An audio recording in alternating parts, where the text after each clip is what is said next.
Well, hello everyone. That Weems guy back for another episode. We continue to chug along, and we're going to have a very interesting episode. At least I think it's very interesting. I hope that you do as well, because we're going to talk about a very large federal agency that just doesn't get a lot of limelight, notice, and recognition, but it has a very fascinating to me because I love this stuff. Very fascinating history and operational standpoint, and quite frankly, there's just a lot of misinformation out there that maybe we can clear up today. But joining us this morning is Everett Snyder. How you doing, Everett? I'm doing great, Lee. All right, go ahead and introduce yourself and tell everybody where you worked, and that will tell the audience who we're going to talk about. Okay, my name is Everett Snyder. I spent some time in the Air Force. I retired after 20 years at the U.S. Penitentiary in Terre Haute, Indiana. Now I teach part-time in the civilian world at Top Guns in Terre Haute, Indiana. It's just sort of what I like to do in my retired years, and All that's right. about it. All right. And the U.S. Penitentiary in Terre Haute will be part of the Federal Bureau of Prisons. Is that Yes. correct? Yeah. Yep. So, Federal Bureau of Prisons. When I started, it was a standalone U.S. penitentiary for high security inmates. In 2005, they built and activated a new U.S. penitentiary and downgraded the old to a medium. okay. And I guess at some point in time during the interview, we'll talk about the difference in between high security, Uh-huh. medium, etc. We'll make a note for the audience. Everett's video feed's not working, and that's why if you're watching on YouTube or Spotify, you're not seeing anything but the phone icon for him. All right, so Everett, how did the Federal Bureau of Prisons come about? Well, a little bit of history. They really didn't have any, and in 1891, they had Congress started a Three Prisons Act, which they decided to start three federal prisons. They named U.S. Penitentiary Leavenworth, which a little history with that. People will get confused. There's two Leavenworths. There's the U.S. Army Disciplinary Barracks at Fort Leavenworth. Then there's USP Leavenworth, which is a civilian Bureau of Prisons. Also in the Three Prisons Act, they named USP Atlanta and USP McNeil Island in Washington State. They really didn't start building Atlanta and Leavenworth until 1901 or so. McNeil Island was already existing, so I'm not sure when the transition started. Leavenworth was actually built with inmate labor from Fort Leavenworth, so that was sort of interesting. Another little bit of history, USP Leavenworth and USP Atlanta have the same design, which if you look at throughout the history of the Bureau of Prisons with the different architecture, every prison built within a certain decade sort of emulates each other. But the unique thing with Leavenworth and Atlanta is they built a 40-foot high wall around the exterior of the institution, and it also goes below ground for 40 feet. But you have to think of the fear of escape at the time was tunneling out, like you see in the old movies. So that was sort of an interesting thing I learned. The Bureau of Prisons itself didn't become an existing agency until 1930. Okay. So you had the Three Prisons Act with those three penitentiaries, and then they built some smaller ones. In the 20s, they had a lady that was the assistant attorney general. I believe her name was Mabel Wilbrandt, if I'm saying it right.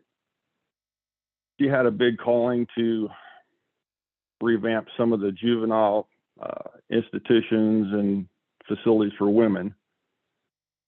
So that's when Alderson in West Virginia, which was a camp, was made, and some juvenile facilities, which the feds don't really handle anymore. But back in that time, they sort of did. And 32 was the first actual institution, or excuse me, the first penitentiary, high-level security that was built by BOP when it became an agency, and that was USP Lewisburg. It has an exterior wall sort of similar to Atlanta and Leavenworth, but it's not nearly as tall. All right. And then they started building some medical centers. Alcatraz came on in the 30s. Then they had an interesting thing called Unicor that come in the 30s, which if you've been in the military, Unicor is a federal prison industries.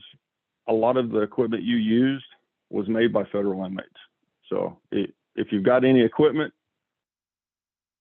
look at it. If it says Unicor on it, it'll probably say the institution it was made at in the tag. All right. Now, there are lots of different types of prisons within the federal system. Could you kind of give a rundown of this? Okay, basically, there's 3 types. There's more than that, but the bulk of the inmates are held in either a low, a medium, or a high.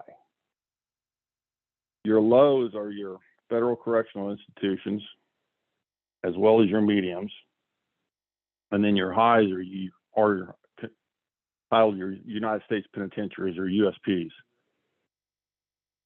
There's only about 11 or 13 USPs out of 122 institutions. The other security levels is they have a minimum. Everybody, the big joke is Camp Fed, right? Yeah. Everybody else is going to Camp Fed. You don't do hard time. Well, camp inmates are what they call minimum security, and those institutions don't even have a fence around it. They're your low level, a lot of politicians, embezzlers, Medicaid fraud, stuff like that. There can be some former penitentiary inmates in the camp, but they've worked their way down with the management variables, and they're placed in the institutions.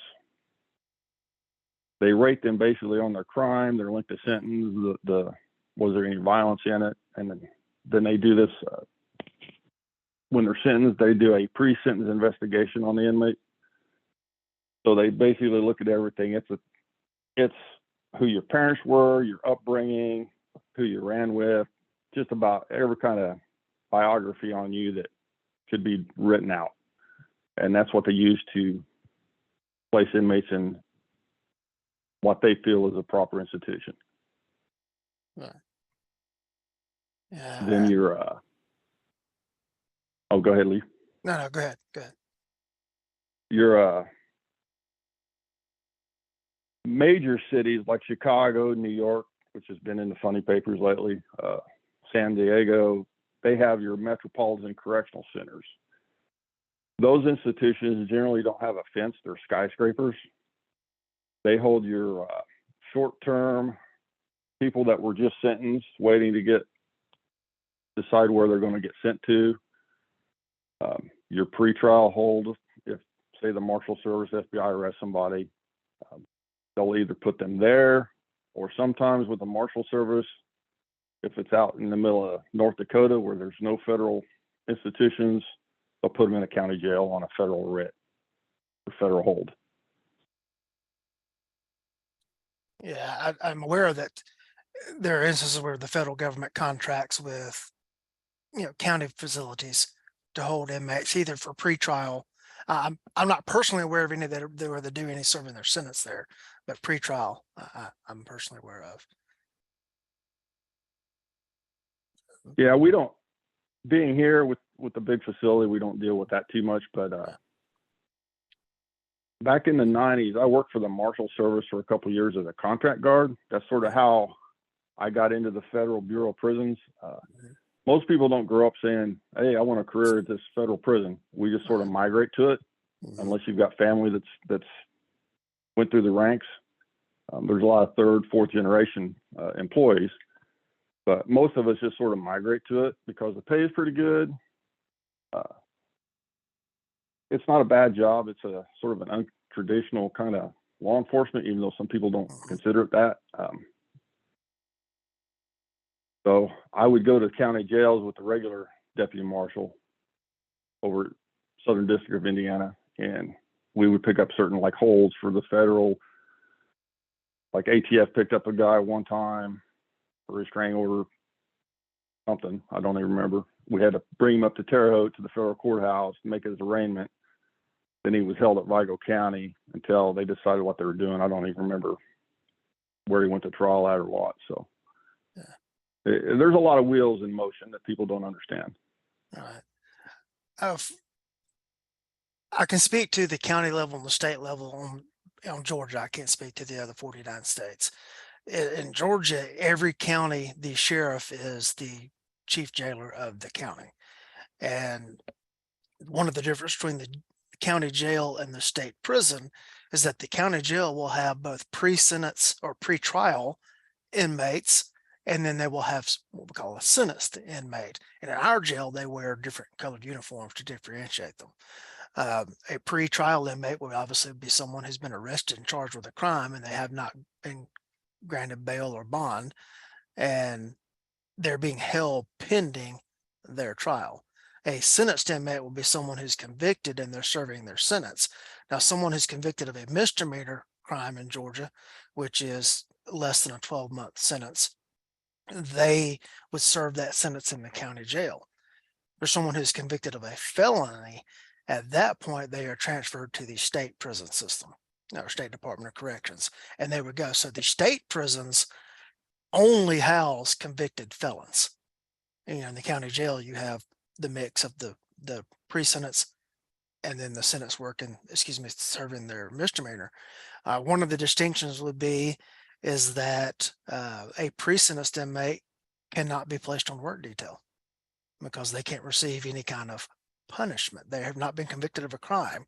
At least they're not serving time for the conviction of the crime in which they're currently charged. The standards for use of force change because the Fourth Amendment objective reasonableness standard still applies to a pre-sentence inmate, but once an inmate is sentenced to a crime, they are being punished. The Eighth Amendment, no cruel and unusual punishment standard applies. And so it's a whole juggling game as far as that goes. But the prison system, you're going to have all convicted inmates, except for, I think you told me off air, a couple of places that may house a pre-sentence inmate. Yeah, normally that's for the feds. That's your metropolitan correctional centers for your major cities.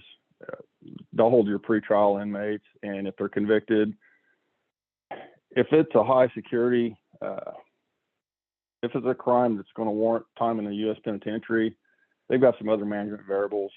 I'm not an expert on that part. I wasn't never case management, but they might be immediately remanded to custody of BOP, so they would be a short-term hold in that MCC and then get shipped out to whatever facility.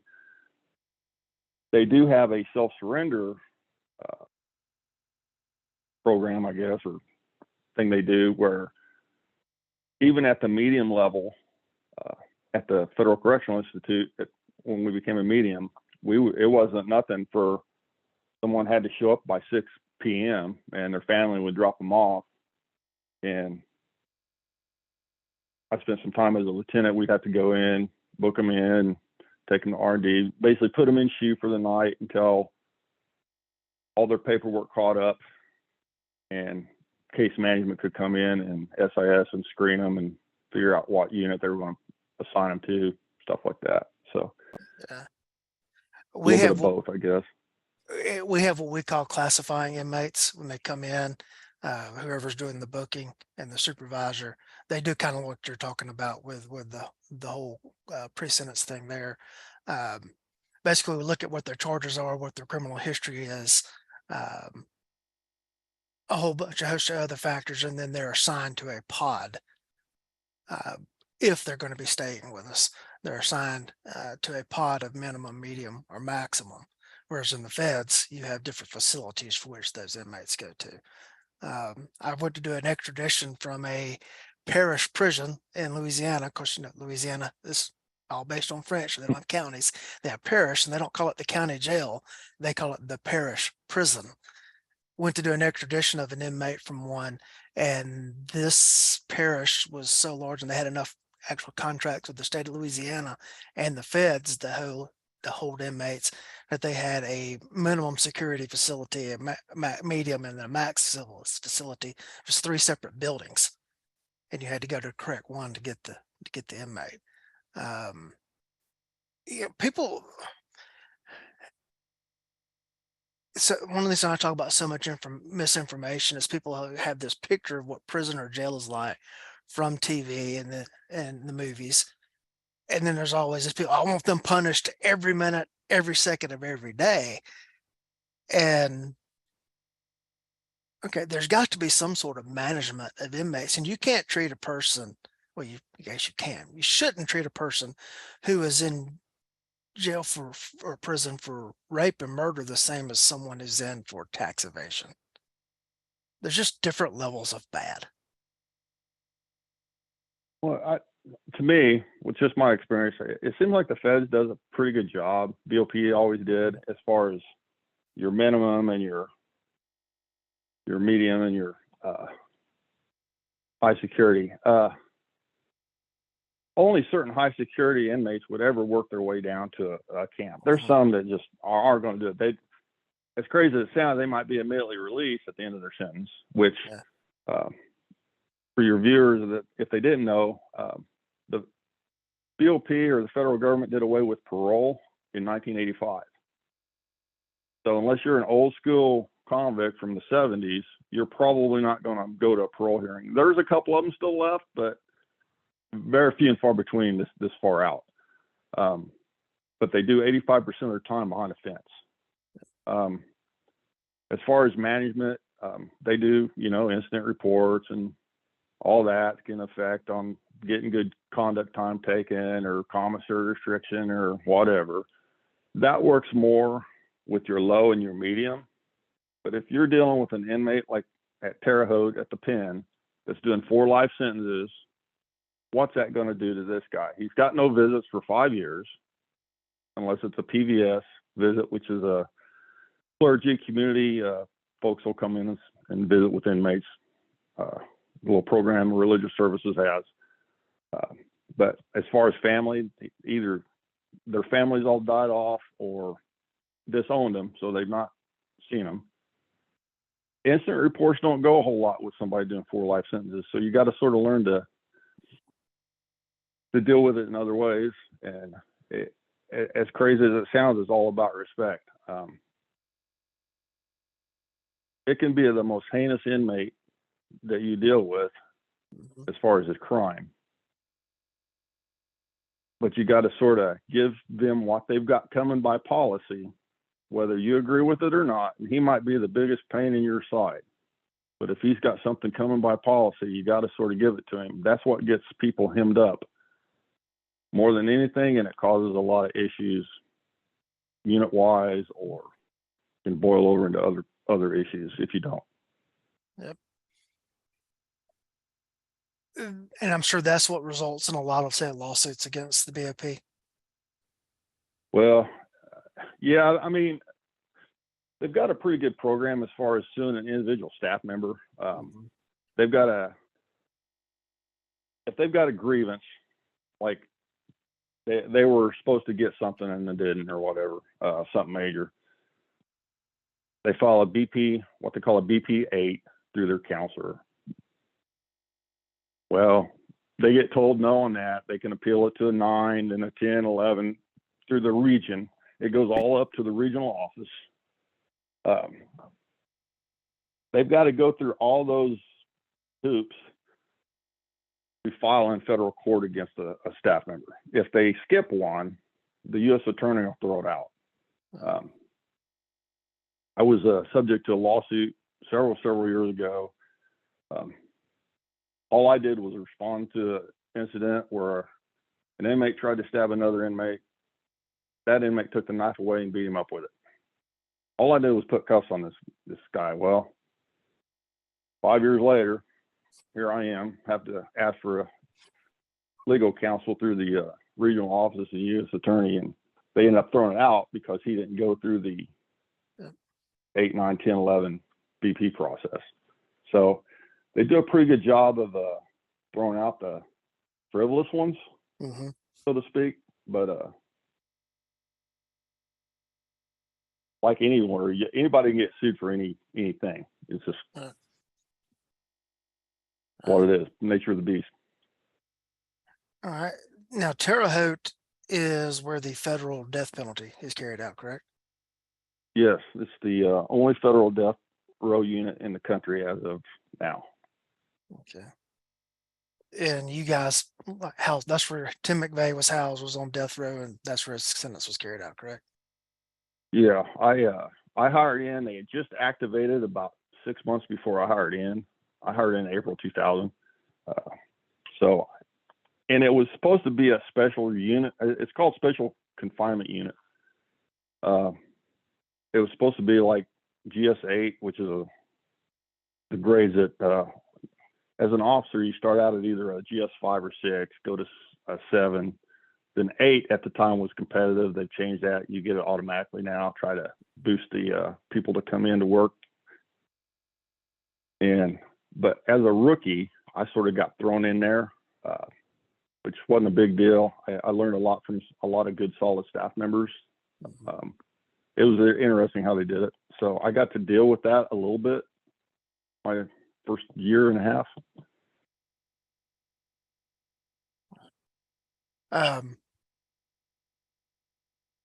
So ultimately, when a federal inmate is sentenced to death and their sentence is going to be carried out, at some point they get transferred into Terre Haute, correct? Yes, at some point. I've seen it both ways. I've seen really, really super high profile inmates, like Sonaris, not to give him any publicity, the Boston bomber.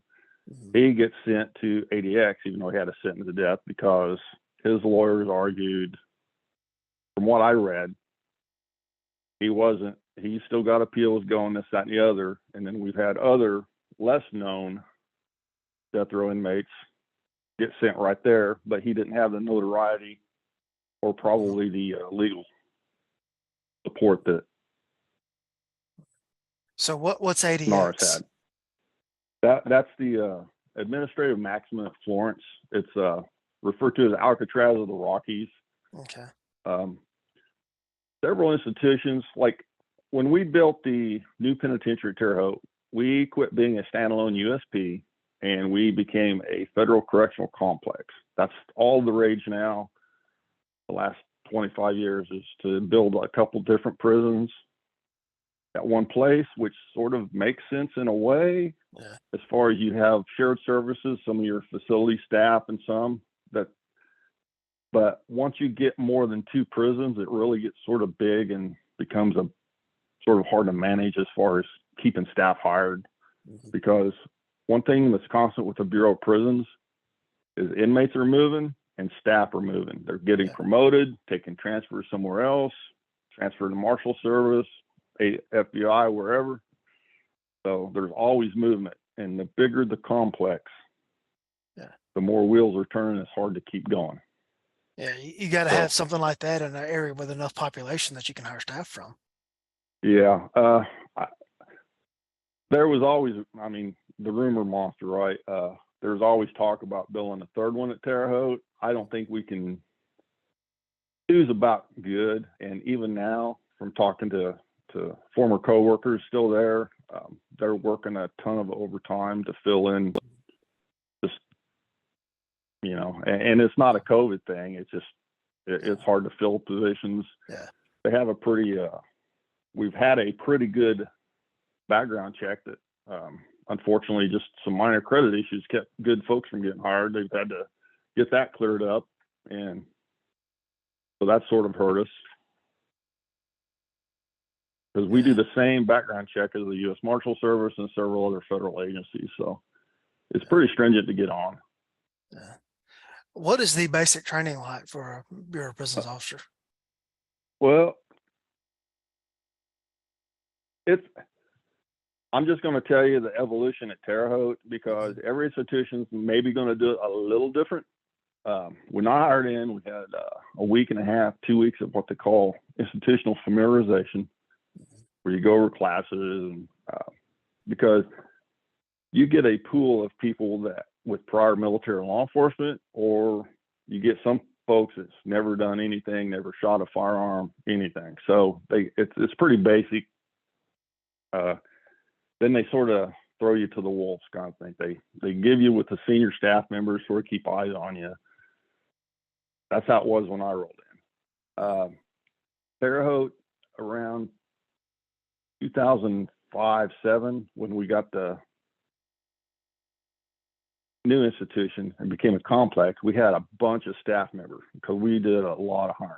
So we had the luxury of putting everybody on a week of OJT after IF. And then we sort of kept that. I think it's still going on. I've not talked to anybody specifically about that. But as of 2 years ago when I retired, they were still getting a week to sort of walk around with staff members and mirror them and just sort of shadow them and see what's going on, how stuff works, because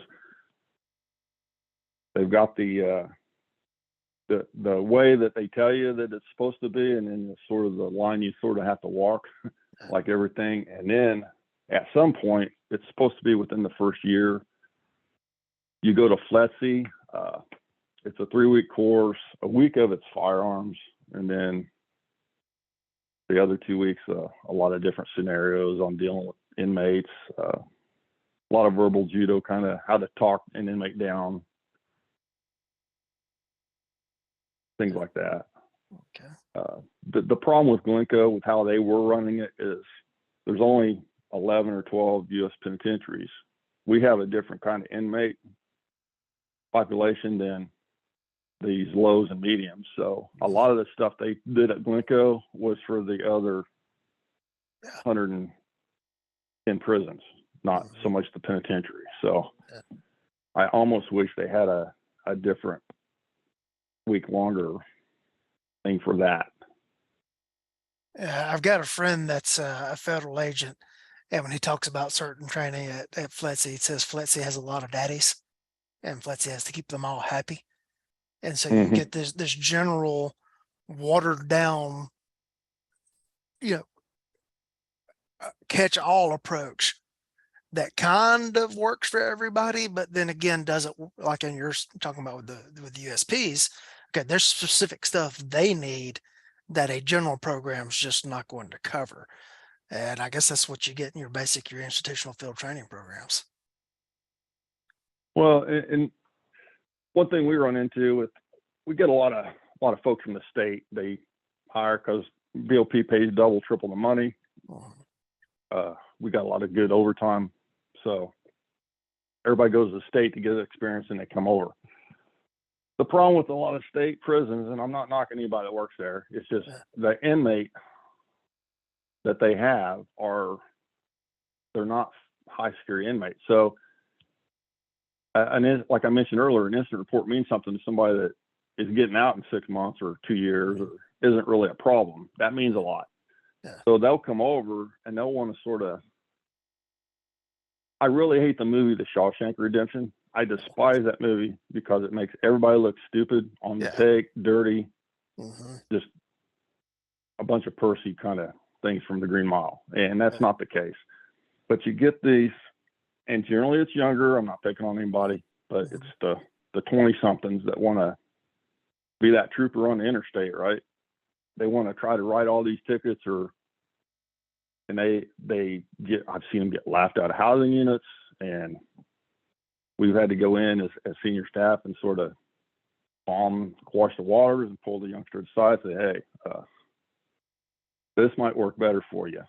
If a guy's doing 4 life sentences, don't go run up and give him a rash of crap because he got a sandwich out of food service. If that's the worst thing he did, your shift's golden. That's your leverage if he does. Now, the major stuff, if they're making any kind of homemade intoxicants, weapons, any kind of drugs you find, stuff like that, obviously hammer them. That's a serious, serious thing. But if a guy has an extra magazine and he's only supposed to have 3, he's got 4, that's really not worth your time. Right. So, and that's how you sort of build that respect issue with these folks doing 3, 4, sometimes not getting out.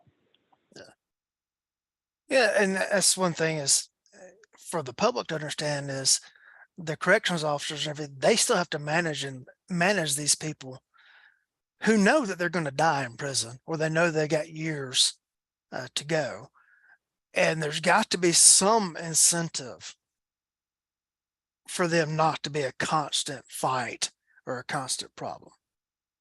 And, people, you get one image the public has of, like you're saying, all the guards are corrupt and on the take, or that it's all just constant on the rock pile. And then there's this other that inmates do nothing but lay around and watch cable TV all day.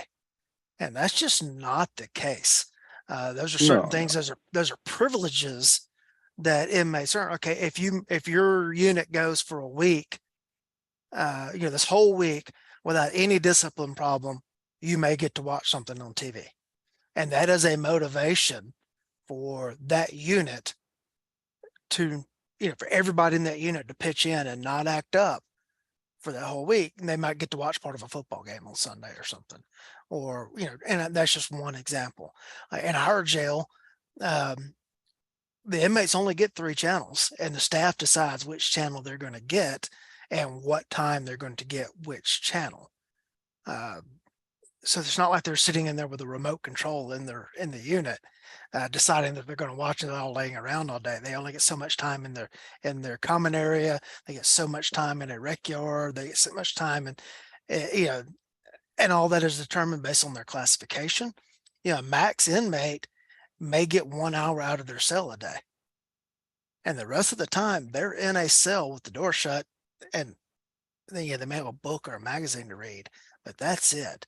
Whereas a minimum inmate uh, may get 6 hours out of their cell, and I don't remember the exact number on that. And that's just in our jail, and that's not going to apply to everywhere.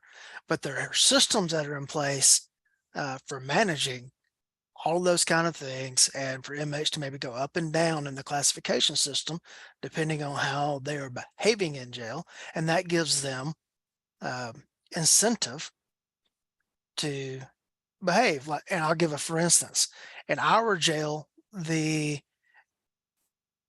way they order what we call their commissary, which like they get like snacks or something like that outside of the mealtime, the kiosk where they order that is in the rec yard. Well, if they are on a disciplinary lockdown, they don't get to go to the rec yard, which means they also don't get to get things off their commissary. And so they only get the very basic necessities, such as a roll of toilet paper or something like that. They don't get to get like a couple of Jolly Ranchers or something to have. And those are just incentives of, I don't want to do the things that get me on a disciplinary lockdown because I want to be able to have a Jolly Rancher this week. And that's just an example of things. Do you have something like that in the feds? Yeah, it's funny because a lot of the toughest talkers are the ones that don't work housing units. Uh-huh. As far as staff members, you got some compound officer, they Yeah. some of those guys are on a different time. They want to run tough guy, and I'm not saying you just got to deal with these guys. Mm-hmm. As long as you get the respect built early, and they know where you're standing, you generally don't have any issues. Yep. As far as the TV stuff, it's funny because when I hired in, they had just quit. They were letting these high security inmates have TV rooms. They were letting them out till like 2 a.m. in these TV rooms, and surprise, all the bad stuff happened then, right? Yep. So they cut them down to 11:30. When I hired in, we would lock them down at 11:30. Then around 2003, we got a sort of a new older school warden that he was like, why are we doing this? We're the only penitentiary. And one thing the BOP does is they do a lot of analysis. So they looked at all these incidents. Like 60% of our serious incidents, what they call body alarms, staff calling for assistance, stuff like that, happen after the 9:15 count. So, all right, we're going to lock everybody down at 9:15 and count at 9:30 now. Yeah. And it cut our incidents down dramatically. I mean, we still had a lot, but we knew it was only going to be until 9 or so. Then anytime like a Super Bowl was on or something, they would do late night viewing. It would be like a exception for that event, unless somebody if we had an incident on rec yard, then everybody lost that privilege. So the administration decided to do things like that, and it seemed to work. You know, some of the officers grumbled, you know, but I'm like, well, you're on the clock till like midnight anyway, so you know, Yeah. they're watching a game. It's not a big deal. But Yeah. Yeah, we've occasionally used something like that, and I'm talking about the previous administration, not the current one. Um, Georgia was playing for the national championship. Okay, if there were no disciplinary incidents this week, we'll let you watch, part of the game. And that is an incentive for them to behave. And the old retired sheriff, his name was Bill Lemix of Clayton County, Georgia, that taught jail management. One of my first exposures to jail management training was with him. And he said there's 3 rules to running jail. And I'm sure this applies to prisons and stuff as well. So one, there's no excuse for a nasty jail. 2, if your staff won't eat it, you best not serve it. And number 3 is if you don't have consequences, you don't have control. And so there has to be consequences to their actions inside of the walls, or you don't have control of the prison, or it's going to be or the jail. You're going to be in a constant war and battle with these people, and that's going to lead to people getting hurt, people being out of work, people quitting, etc. And it's just, I know there's people listening to this that are, if they're still with us, that are screaming at their car radio or their computer or whatever right now. No, it should be a constant lockdown. It should be whatever. Yeah, that's just not going to work. well, let me tell It's, you, that is yeah. such a labor intensive. If you've ever Mm-hmm. done one, you Yep. won't want to do one again. Yeah. Yeah, maybe a couple different jobs in a prison, that's great, but you're Mm-hmm. working 3 times as hard. You've got to Yep. sling trays for everybody in your unit. Yep. So you got 120 inmates, you know, and if you get that pain in the rear staff member, we've all got them, a couple of them. I don't care what department you're on. Right. You know who I'm talking about. That won't lift a hand to help you. So you got to, feed 120 people. You got to go around and pick up 120 trays, count them, make sure you get all the trays back. Then you've got trash issues. You got to either do it yourself or get an orderly, if the shift lieutenant will approve it, to go around and get trash. Otherwise, your whole unit's going to have trash all over it. So it's a cat and mouse game. You got to sort of know how to be a little smarter than they are. Yep. And by all rights, I don't care who you are. If you're in a 6x9 cell, you don't want trash piling up. I mean, come on. Yeah. Especially if it's a 3 or 4 day lockdown. Right. And like the most we can lock an inmate down for is 3 days. Yeah, in our system. And of course, we're dealing with, also we have pretrial inmates, we have everything else that's going on in there as well. Let's circle back around to the death row thing, because there's a very interesting bit of, I don't know if you call it history or trivia about the death row facility there at Terre Haute. And that has to deal with a particular tree. And Yes. I'm sure at this point the audience has figured out, because I've talked about when Brian's been on the show, it's like, hey, I know Brian Eastridge and his father was involved in the Murrah Federal courthouse bombing in Oklahoma City, and I know another guy who's been involved with the other end of this at Terre Haute. Well, sure, all this is figured out by now. That's you. I was visiting Brian in Oklahoma City a couple of weeks ago, and we went to the courthouse bombing site in the museum there. Well, Brian points out that there is an elm tree that survived the bombing blast, and it is called the survivor elm. And in the museum, gift shop there are ways you can get cuttings from the survivor elm. Well, one of those cuttings made its way to Terre Haute, Indiana, didn't it? Yes, it did. And where is it planted? It is in the middle of the Circle Drive outside the death house or execution chamber. Mm-hmm. And when McVeigh was executed, it was titled Operation Elm Tree on that behalf. Okay. And it is really a pretty big tree by now. But Yeah, they planted it right away, right when they Terre Haute was designated to house the federal death row sometime in like 93, 94 time frame. And I'm not sure when they started construction, but it was already in place because death row was already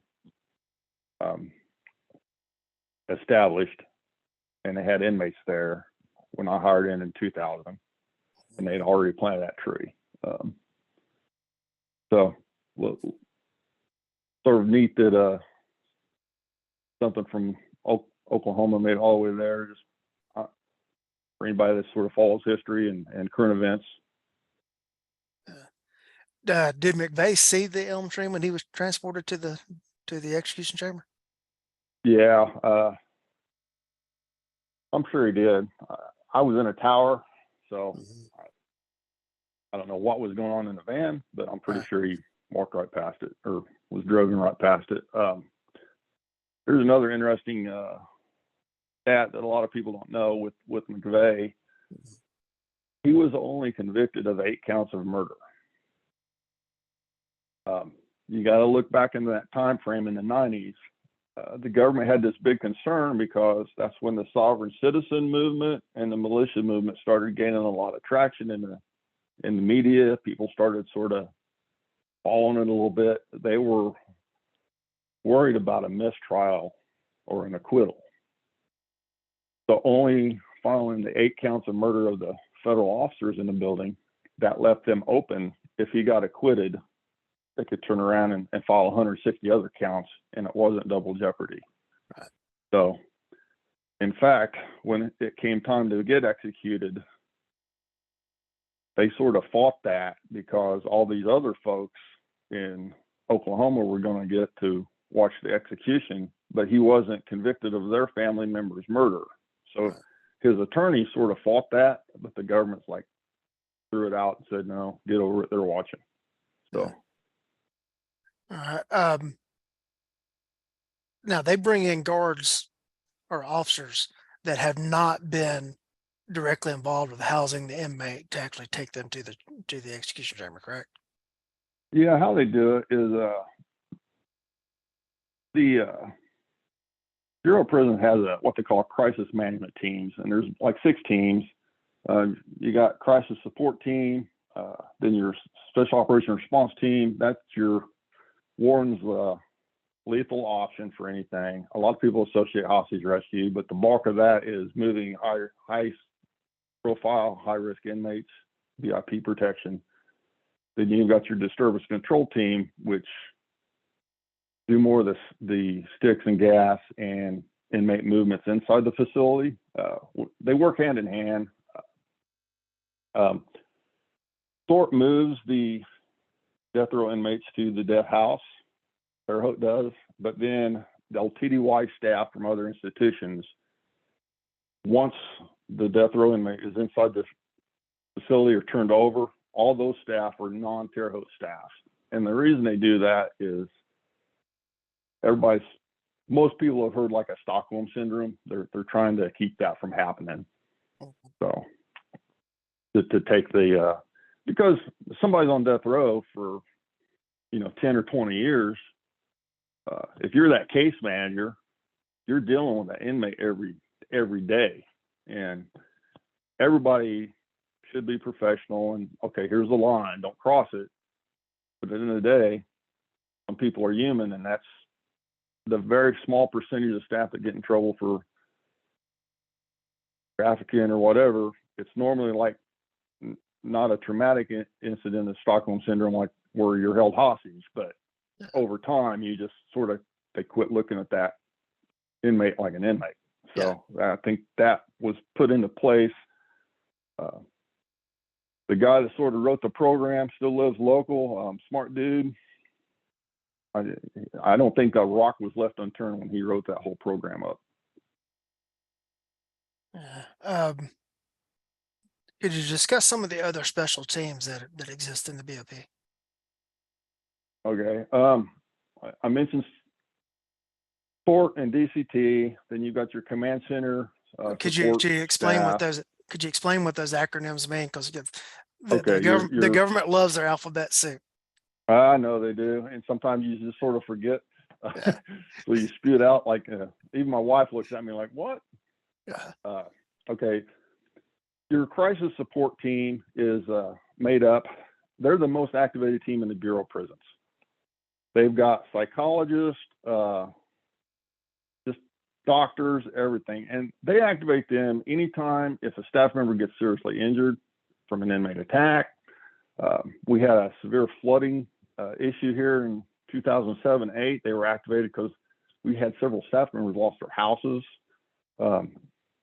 Unfortunately, we have staff members that commit suicide, so they activate those to sort of lend a little hand, an ear to folks suffering.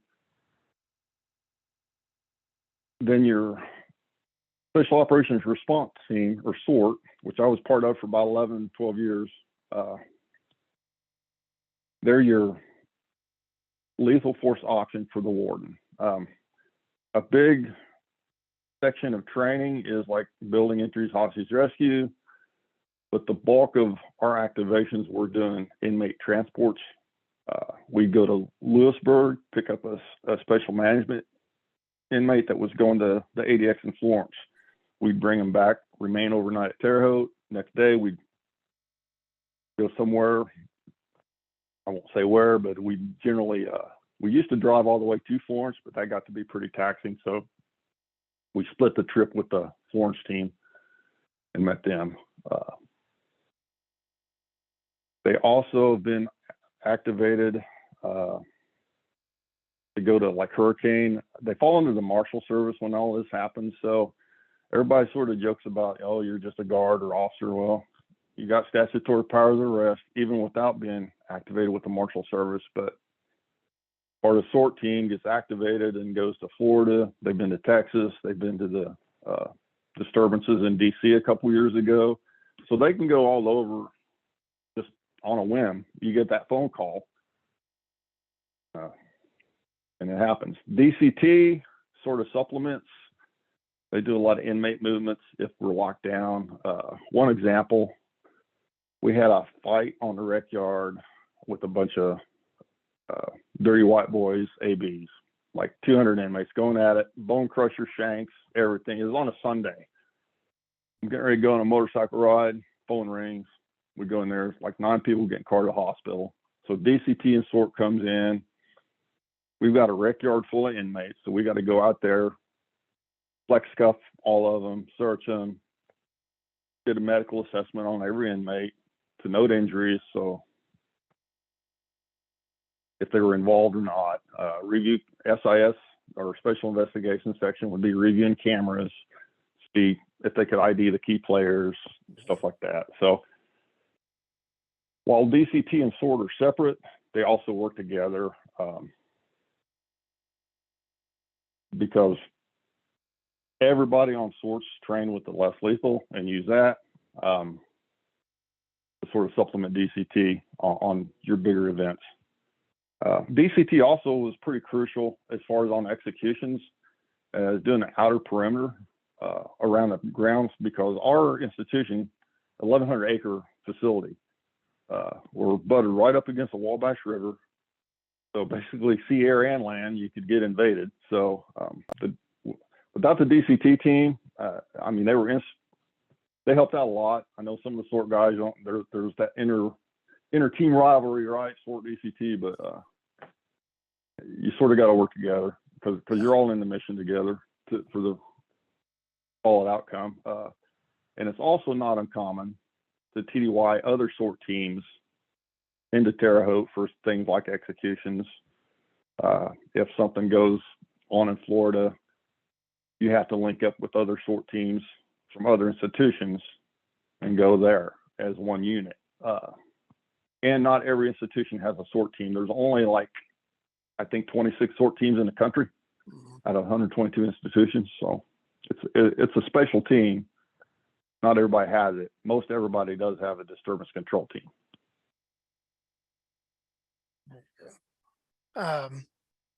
Anything else you could say about transports that doesn't give away operational security?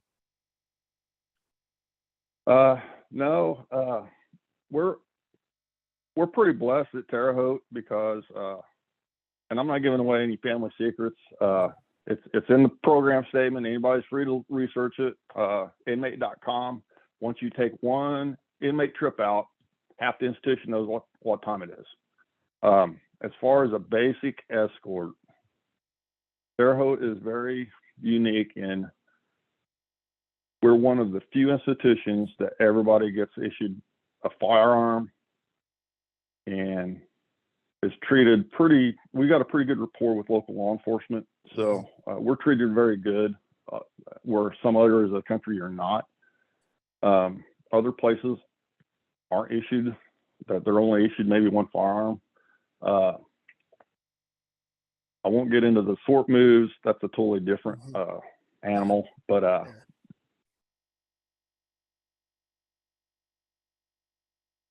yeah, and this is one thing for the audience is, okay, when these people get convicted, they've got to get from where their trial was held to the prison where they're going to be held to serve their sentence. That's the most critical security juncture of this whole thing, because when they're at the local corrections facility or jail being held, okay, they're in a facility with a bunch of people there to guard and deal with it. When they're at the prison, there's a bunch of security in place to do it. But when they're getting moved, it's just the people that are immediately there with that inmate. And so that's pretty stressful. And it's a pretty big deal, having done interstate extraditions and everything. You're on your own out there with that guy or gal. It's a big deal. Well, one thing that was sort of unique. Normally, Marshal Service will come in. They'll take an inmate to what they call take him out to writ. He's going to trial. Yeah. Sometimes, if it's in Terre Haute Federal Court, the few days it's open, they'll take him out there, come back. They're back in a couple, 2 or 3 hours. But a lot of times our inmates have to go to Indianapolis. So the marshal will come in, normal inmates will go. John Walker Lynn, also known as the American Taliban, we had him in our communications management unit, which is another special unit, was suing the government. So he had to go to federal court in Indianapolis. And the Marshal Service, there's only 13 U.S. Marshals in Southern District of Indiana in the Indianapolis office. That's a big task. So the SORT team got activated, and the SORT team actually basically served as Marshal Service, supplementing them, and took him to court, which normally doesn't happen unless it's a high profile kind of thing. So that was sort of unique.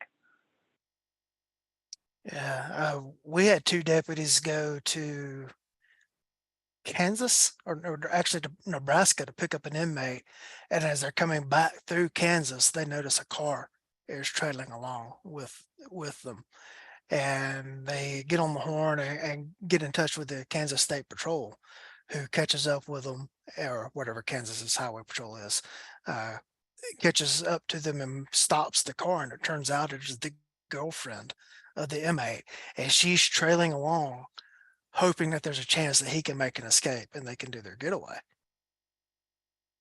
Yeah, and that's the kind of thing that you have to worry about when you got somebody out in the car transporting them. And I'm sure, well, and you it's got more funny specialized because, vehicles, but yeah, go ahead.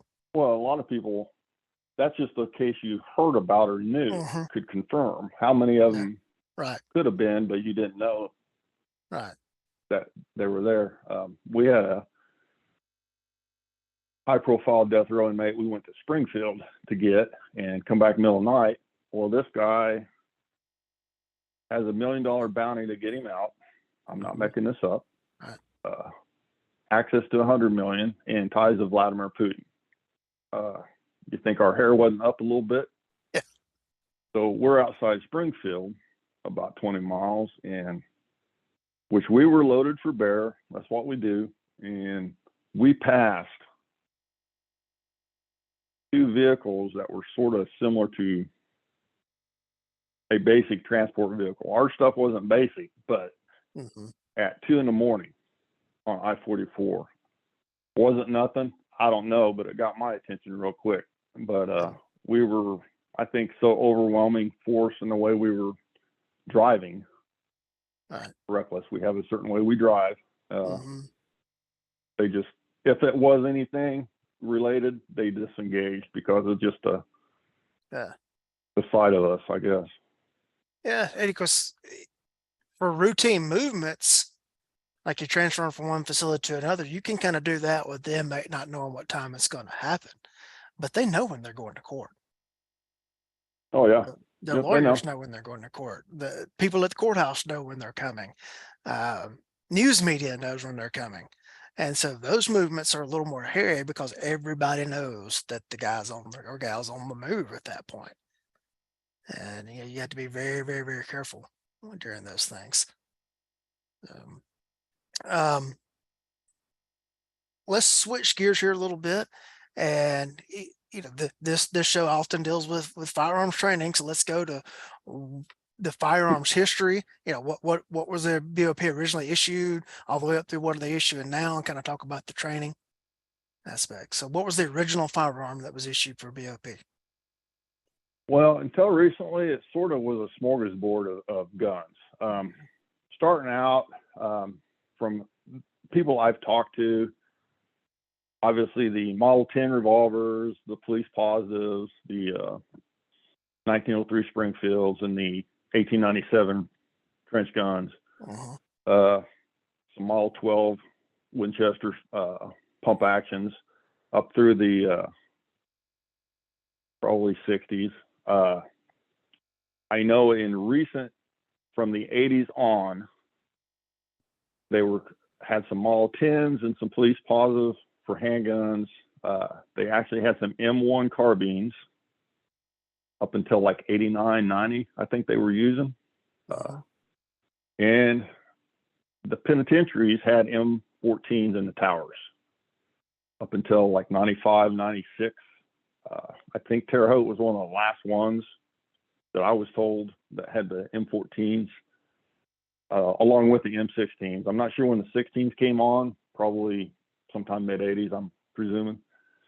As far as semi-automatics, they went to some Smith & Wessons early on in the 90s, 9mm.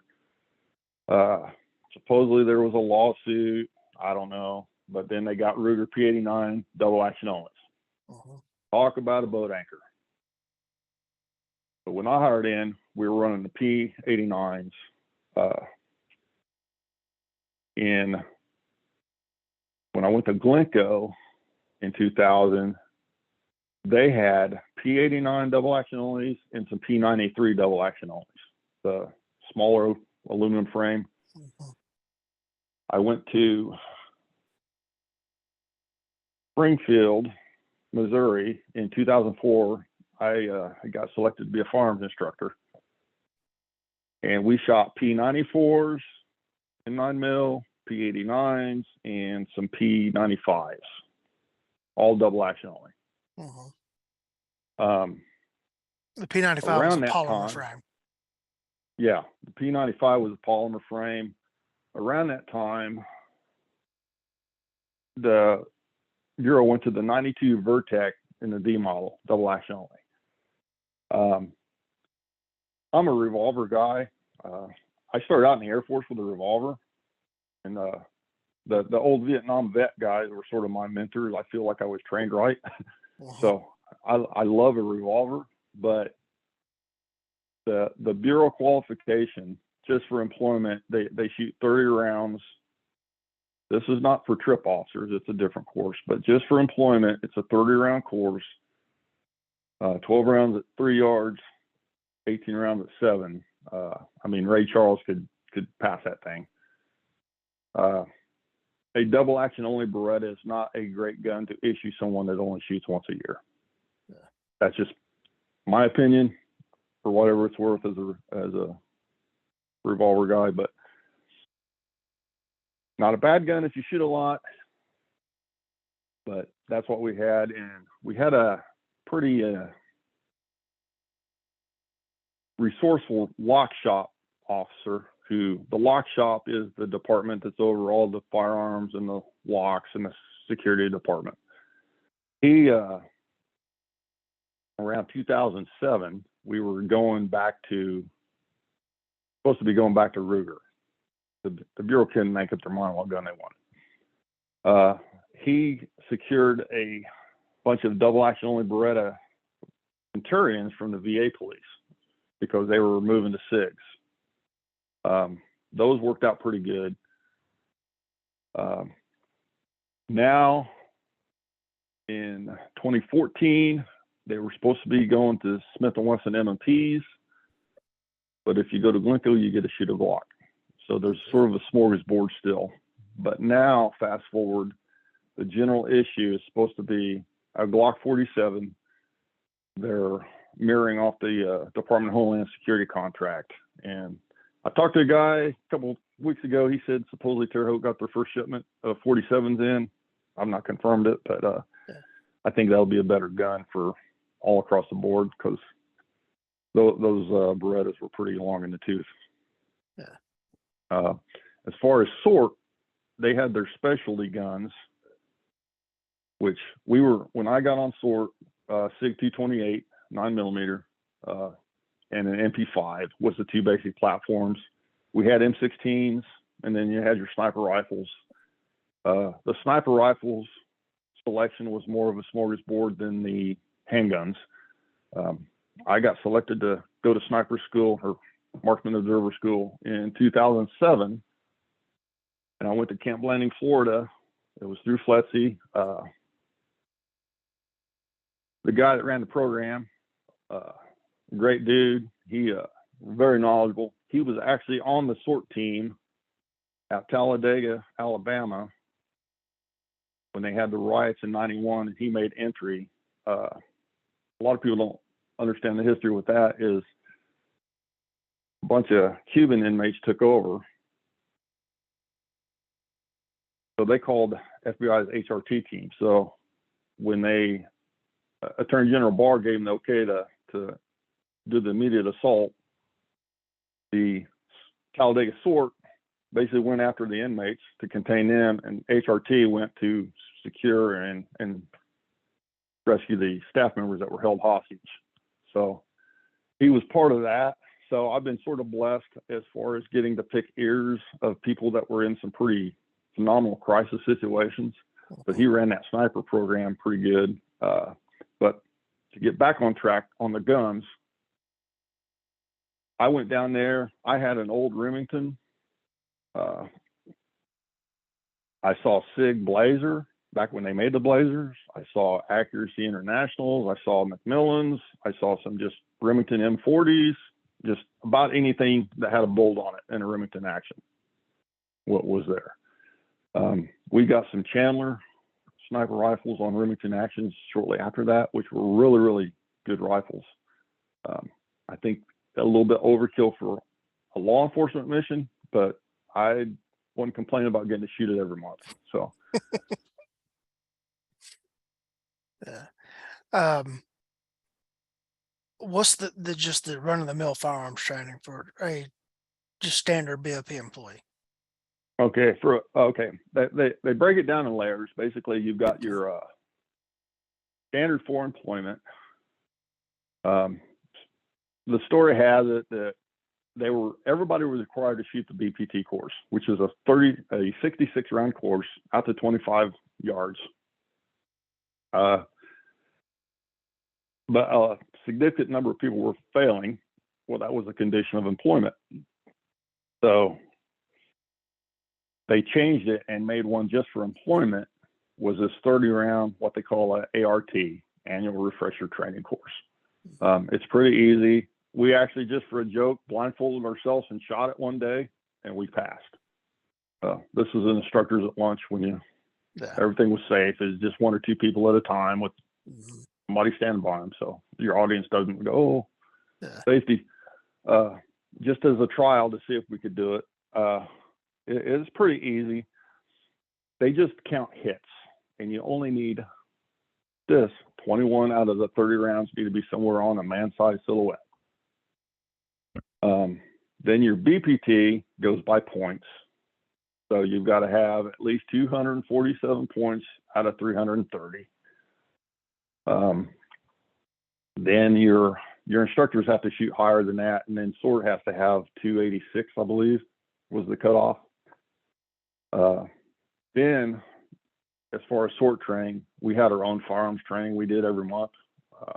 We did a lot of tactical stuff with full kit, MP5s, ARs, shotguns, then our SIGs, which we went way above and beyond. But as far as running the training program, I was a line instructor from 2004 to 2011. In 11, I was selected to attend lead firearms school. So I was basically the lead firearms, and I sort of supervised 16 instructors. How I ran it,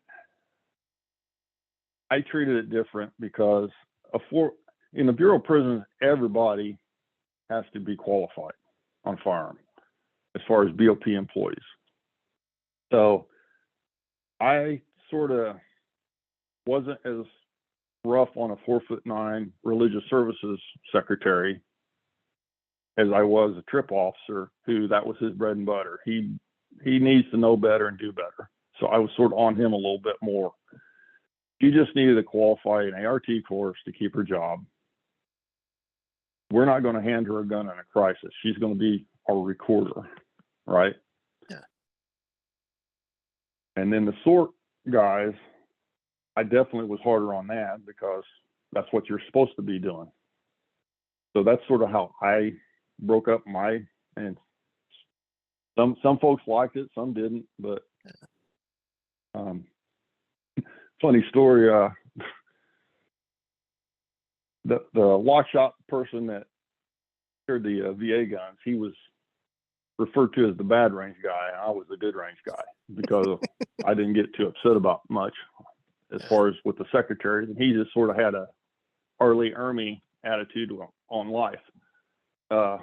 This kid was sort of failing. He had new to firearms. We were running a basic prisoner transport class, so a little bit more intense shooting.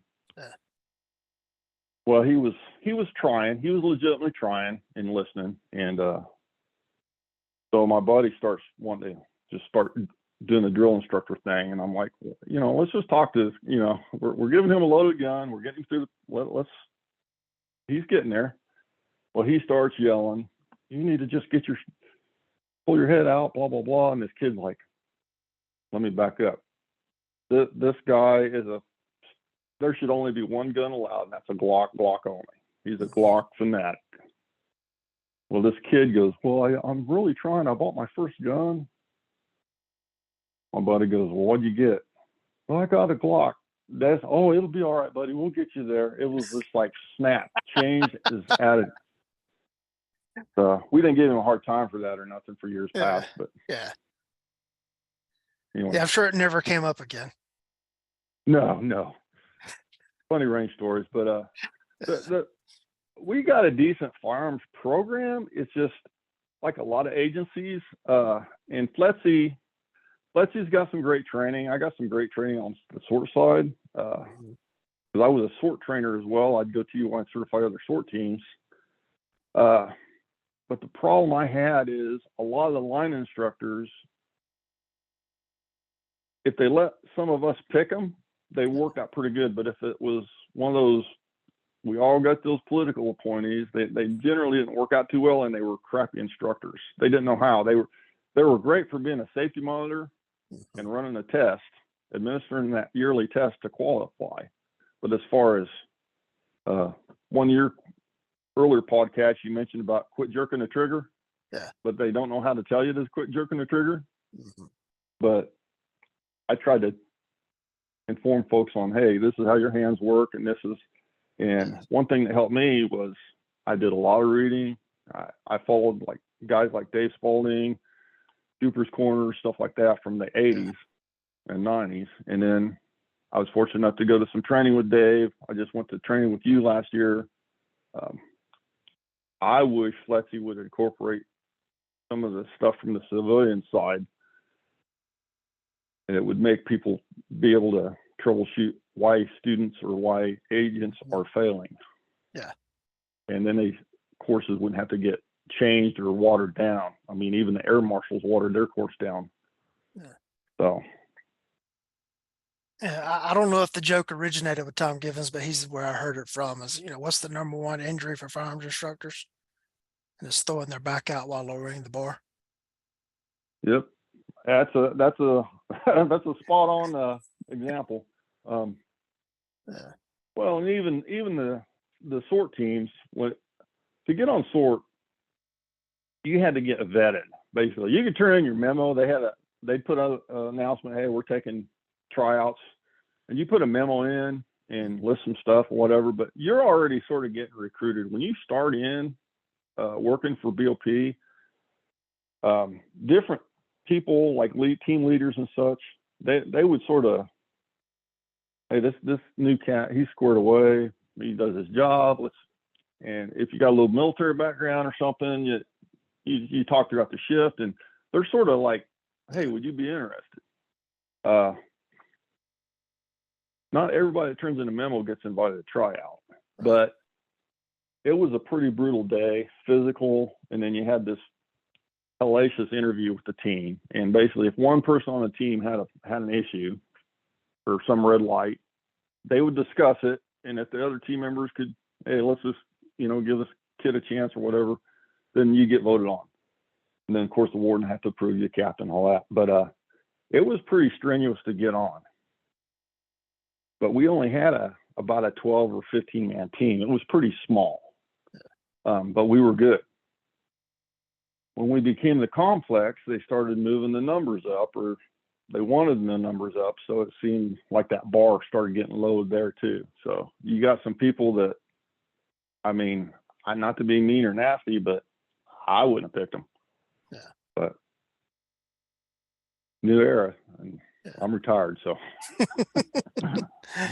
All right. Anything about the BOP or any of the stuff we discussed tonight that you would like to let the audience know that I did not ask you about? Well, hopefully I sort of got off track a couple times. Hopefully, not too bad. But it's interesting if anybody is under 37 and interested in a career. Check it out. It's not a romantic, fulfilling. You're not going to be a hero by anybody's means, but and that's one of the problems I've sort of got with the thing with, you do important work behind the fence, right? I don't know how many inmates I've talked off the ledge, so to speak, and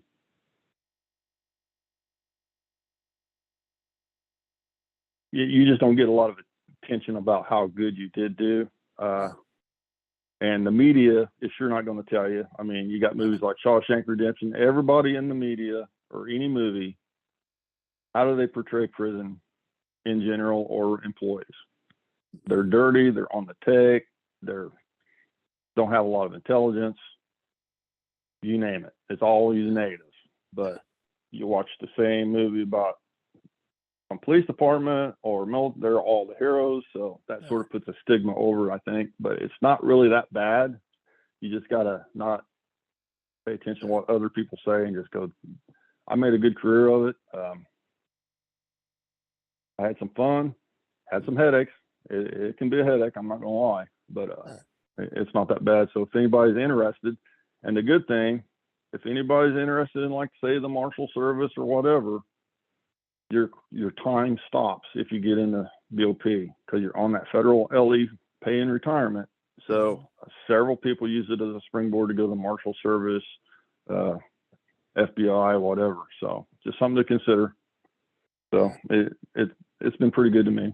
So I've got to talk to a lot of good staff, was mentored by a lot of good staff, even worked with one that was in the 1987 Atlanta riot. He's a little different, but once you got to know him, he wasn't that bad. But like I told guys that sort of judged him, I'm like, you go through what he did and see how you turn out. So. Well, tell the audience about Top Guns there in Terre Haute. It's a rather unique indoor range. Oh yeah, Top Guns. In Top Guns training, it's a we've got 3 ranges. It's a large gun store. We've got 3 ranges, indoor ranges. One's 20 yards, one's 25, and then the rifle range is 50. But from 25 in, we can do 180-degree shoot house. We set up a lot of the shoot house scenarios with our school protection officers here and local law enforcement. The owner is very, very pro training and law enforcement. Ellie's in there all the time training. I believe I sent you a video of that shoot house we did. We got audio. It's pretty good. We've got rental guns, several rental guns. We do classes on generally Saturday, but we do some private lessons through the week. They have a pizza place called Rollies right next door, hooked to the building. You don't have to leave the building. Unfortunately, they've had an issue with the climbing cafe. It was a big rock climbing wall. It was a great place for kids to hang out. Unfortunately, a second owner opened it, trying to keep it going, and just the revenue just wasn't there. So hopefully maybe a third one will open it up. It really was a good thing, I thought. But if you're in Terre Haute area, come by and see us. It's a good place. It's a neat range. Yeah, I was there during the summertime, and there was an ice cream stand set up in the range. Oh yeah, that's there too. I forgot about that. What's the Scoop? That's the name of it. Yeah, it's good ice cream. Yeah, and there's a bandstand. Pardon me? There was a bandstand set up as well, if I remember. Oh yeah. They well, the owner is sort of a musician on the side. So he's got a little stage on the top, and there's a little drum set up, and they don't play a whole lot, but it's there. So if you got some mad drumming skills, come on over. Well, you need to bring Carl Wren in there to teach, and he can do a concert as well. Maybe I'll reach out to him and see if we can get something worked out. So yeah, and the gun shop's got a pretty good selection. I know when I was there, I think last time they were toting around 4,500 in the showroom, something like that. It's huge. I don't think you'll see one that size around. Yeah, I know when I was there, they had a bunch of special edition Colt 1911s and 38 Super that were two-toned from the factory. Yeah. There was like 30 or something. We got a couple of them left, but they went pretty quick. Yeah, I'd imagine. And it's right off of I-70 there in Terre Haute. It's really sort of a torture to work there because you don't want to bring home a paycheck. You just see all this nice items that you just think you have to have. Yeah, I walked through the door, was looking around, I was like, I better leave or I'm not going to make anything off of this class. I'm going to come home with the trunk full of stuff. It was very nice. And lots of hotels and restaurants and stuff around there for people that want to travel in from out of town to take a class there as well. So what are your class offerings typically? Well, right now we're trying to work it, but we're having an issue like everybody. People I don't think they realize how much they'll benefit from going to training. But our good classes, our good sellers, we've got introductory, and then we've got a women's only. It's the same class, except we offer a women's only because sometimes women want to make a group kind of thing, just them. That's a good selling class usually. We've offered some intro to personal protection where we'll go over some good techniques on drawing from the holster, how to engage, how to not shoot and get hemmed up. We cover that a lot. We offered a few carbine classes, but they're sort of hit and miss. It's funny, we canceled one because we didn't have anybody signed up, and then like 3 days later, somebody, hey, you got any carbine classes? I'm like, well, last week we did. So we're trying to grow the business there on that side. It's coming, it's just. Yeah. It takes a while to build up a culture of training. Oh, it does. And I'll even add, some of my guys that work with me, and not just Bureau of Prison, any agency instructor, sometimes they fall in that false. They think they're all that. I'm challenging anybody listening. If you haven't, I'm challenging you. Spend the money and Dave Spalding's retired, but go to a good quality class like that. Lee's classes are excellent. I've been through two. They are on par, if not better, than the top FLETC instructor I've ever seen. So I'm telling you, break away from that little coast flip. Agency training's good. It's a good baseline, but just because you're a lead or run your agency stuff, sometimes you get that institutional, it's just stale. And there's more than one way to do stuff. And that's the problem I have with some of the way FLETC was doing it is, oh, you got to do this thumbs forward all the time, 100%. Well, we're shooting Berettas. It's got this big diving board out for the slide stop. How many times have you done that and locked it back when there's still BBs in the magazine, right? Yeah. Or what I see in a lot of classes is the Smith & Wesson Easy Shield, real good gun. But the target audience for that is generally women 65 years and older, right? Yeah. They don't have the hand strength. So I've seen a lot of folks try to just drill it into their head, thumbs forward. Well, they don't get that safety disengaged because it pins at the bottom, unlike a 1911. So you have them do that revolver grip. Yep. That might be the internet break, like your red dot comparison there. But revolver grips can still, or crush grip, however you want to call it, can still be relevant. I've had to. That's the only way they can have that gun go off 100% of the time. So, yeah. But places like FLETC or other agencies, oh no, you got to do this. And I see a lot of folks come in trying to train folks they're with. And I just sort of, what about this way? Yeah. Oh no, it's got to be this one. Okay. Yeah. So, but I challenge you, if you're an agency instructor, take up, I mean, this is a great time because we got some good quality classes, and you can reach out to these with Facebook. You can reach out and make one-on-one contact with them. Yep. That's how me and you got hooked up, and I got you up here for some classes. So sure. And we'll be doing the Range Master Instructor Development class there in January. That class is sold out, but you can always get on a waiting list. Yep. Looking forward to that one. Yeah, looking forward to as well. Well, Everett, appreciate you joining us and shedding some insight into the BOP. Well, hopefully I delivered. I